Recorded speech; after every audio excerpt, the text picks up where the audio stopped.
Welcome to the Worthy and Unworthy News channel. On this channel, we discuss geopolitical issues and present them in a way that is different from the mainstream media. In this video titled Donald Trump Doesn't Understand How America Works Part 2, Imperialism, I will expand on a previous video where I discussed how the Trump presidency is breaking in interesting ways from how the US has traditionally worked. In the first video, I discussed Trump's trade policies with a focus on tariffs. In this video, I will discuss imperialism and US empire. In particular, I will focus on how Trump's proposals and rhetoric break with the United States' traditional imperial approach.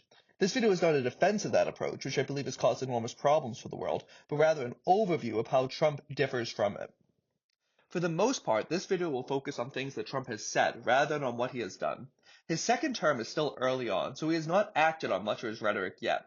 Some have even suggested that you should not take Trump literally, and his words may be a negotiation tactic, a view I will discuss in the end of the video. With that said, I still think it's important to consider what he has said. In particular, Trump has made claims to territory in the Western Hemisphere by saying, for example, that the U.S. should retake the Panama Canal, a proposal that the U.S. military is developing plans to carry out if asked to do so.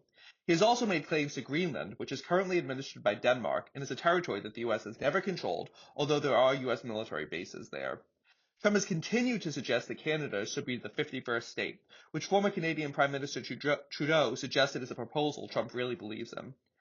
Such proposals even extend beyond the Western Hemisphere, with Trump proposing to take control of the Gaza Strip. Some of this rhetoric does call back to an earlier stage of U.S. imperialism. While the U.S. has always been an imperial and conquering country from its founding, this imperial nature took on different characteristics once the conquests reached the Pacific Ocean. In particular, during the presidency of William McKinley, who Trump has frequently praised and may see as a model for his presidency, the U.S. began taking over territory beyond its borders.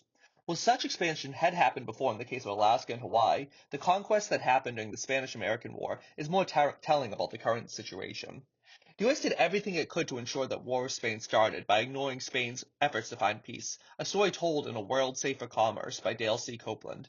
By the end of the war, the United States grew to include the former Spanish colonies of Puerto Rico, Guam, and the Philippines. Additionally, Cuba gained nominal independence from Spain while essentially becoming a U.S. protectorate. Well, there's a lot to say about the U.S.'s control of Guam and Puerto Rico, which persists to this day, and the colonization of the Philippines, which did not end until after World War II. The U.S.'s control of Cuba following the Spanish-American War is the best model for future U.S. imperialism because it did not involve formal land seizure. This leads me to how Trump's imperial rhetoric breaks with traditional U.S. foreign policy. One rule that the U.S. has followed is mostly not formally claiming territory.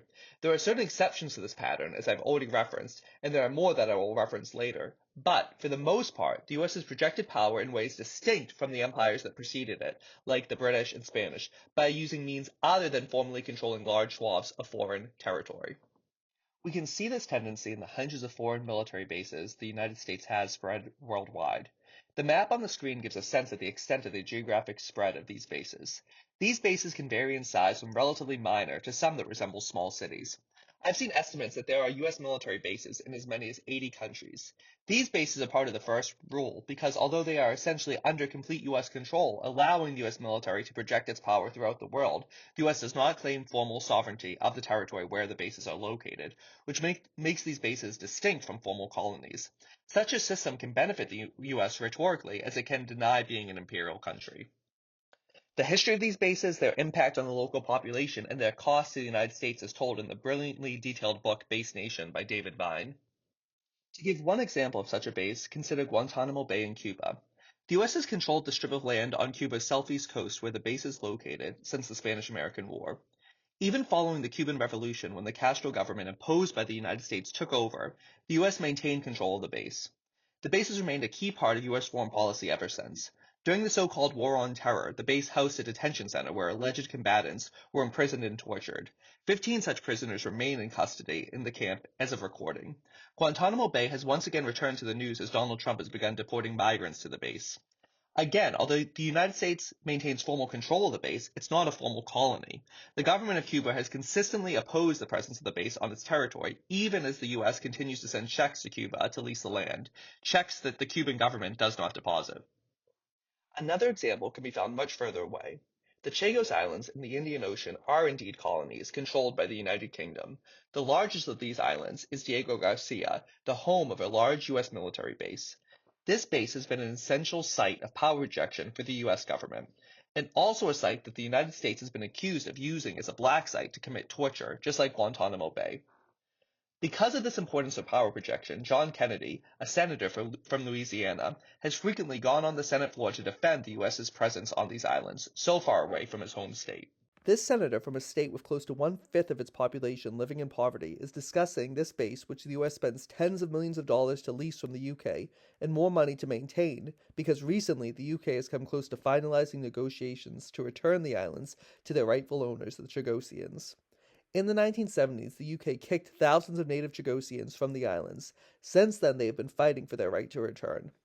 Multiple international courts, including the International Court of Justice, have ruled that the UK control of the territory should end and the Chagosians should be allowed to return. However, the Trump administration has indicated opposition to the deal, even though in the deal's current form, the US would be able to maintain its base. So to return to the rules of US imperialism that Trump is breaking, in this case he is formally proposing to take control of foreign territory. Such blatant imperialist proposals, certainly in the rhetorical realm, have not traditionally been a major aspect of US foreign policy. While the US has been able to control foreign territory and influence foreign countries, like an imperial power, has been able to do so while still appealing to notions of freedom and self-determination, Trump seems to be throwing this facade away. One also wonders how sensible Trump's proposals are, even from the perspective of U.S. imperial self-interest. For example, in Greenland's case, the U.S. already has military bases there.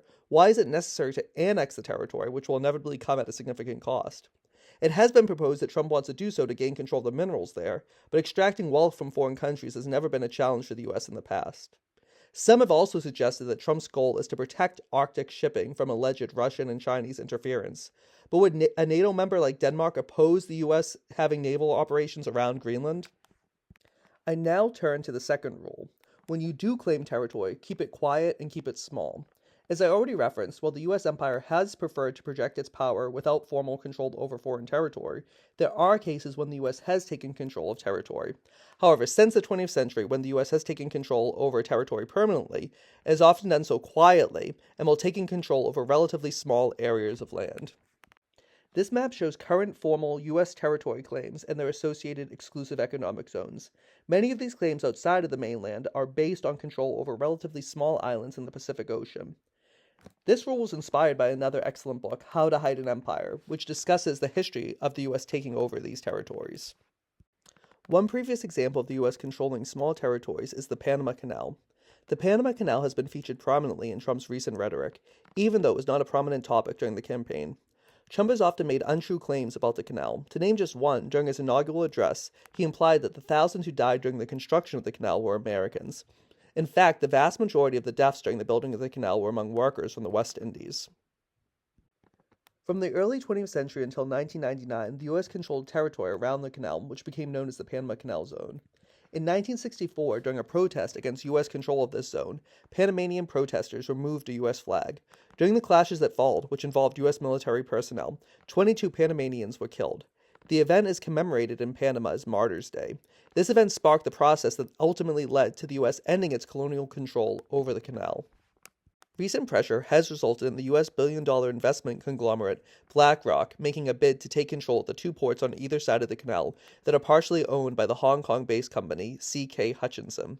The Hong Kong company's partial ownership inspired Trump's false claims that China controls the canal. It remains to be seen whether this development will be enough to placate Trump. So I think it is clear how Trump's claims to larger territories like Greenland break with the United States' previous tendencies to generally only take control of smaller territory. The final rule I will mention is not to alienate your allies.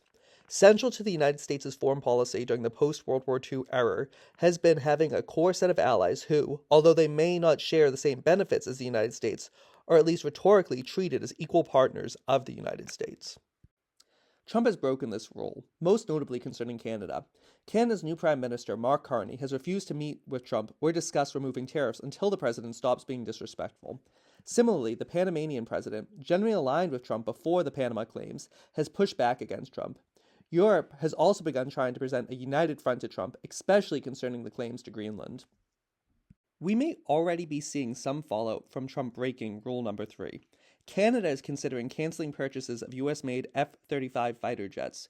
There are also questions about whether Canada and the US will seek new partnerships or strengthen ties with major economies like China, with whom relations have been strained. Until now, outside of the tariffs covered in an earlier video, Trump has yet to act on any of these threats. So the question is whether they are just threats or represent his real intentions. If they are just threats that seek some unnamed concessions from the countries they are directed at, what should we make of them? How would the US react to other countries making such threats, even if the goal was not to take over territory, but instead to get some concessions from other countries? For me, breaking rule number 3 will likely have the longest term consequences. Many traditional allies feel alienated from the US regarding its tariffs and Russian policies. How will they react to these new developments? Even if they think this is just temporary and will end in 4 years, why do countries want to suffer through the ever changing whims of the US when other countries present more consistent foreign policies?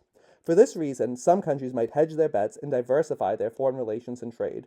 But for now, this is just speculation. Thank you so much for watching this video. I hope you found it interesting or useful in some ways. If you have any questions or any comments or suggestions, I'm certain there are things that I missed or parts of the story that might need more attention. Please feel free to comment on the video. If these types of topics are interesting to you, especially topics related to geopolitics and how the media covers these stories, I'll recommend a book that I recently published called Worthy and Unworthy, How the Media Reports on Friends and Foes.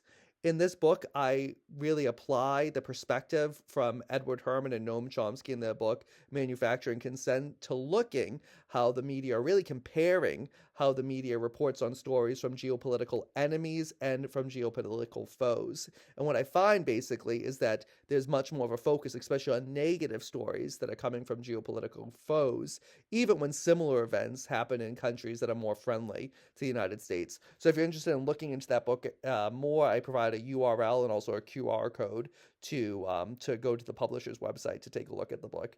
Thank you so much, and like I said, if you have any questions, please feel free to post them in the comments. Thanks, everyone.